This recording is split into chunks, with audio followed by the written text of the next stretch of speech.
So ఈ movie అయితే direction wise గా, లిరిక్స్ వైజ్ గా, డిఓపి, కొరియోగ్రఫీ, ఆర్టిస్టులు అంతా ప్లస్ అయింది. బట్ స్టోరీ ఒక్కటే రొటీన్ ఉంది. అరుణాచలం, మహర్షి, శ్రీమంతుడు కలిపి కొట్టేశాడు అని అంటున్నారు.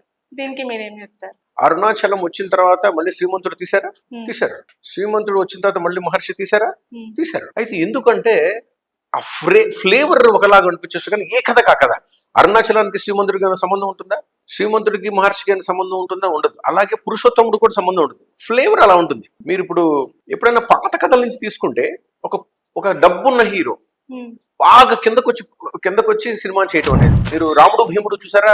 రామారావు గారు దాంట్లో ఒక కోటీశ్వరుడు అశ్వరంగారావు గారు అబ్బాయి, అతను వచ్చి సూర్యకాంతం గారి దగ్గర ఇంట్లో పనివాడిగా జాయిన్ అవుతాడు. మరి అప్పుడు అది పక్కన పెడితే మీరు అత్తారింటికి దారి తీసుకుంటే 1000 కోట్లు ఉన్నాడు కార్ డ్రైవర్ గా జాయిన్ అవుతాడు. మీరు బిచ్చగాడు అనే సినిమా కూడా చెప్పడం మర్చిపోయారు. సో బిచ్చగాడు లాగా ఉందండి.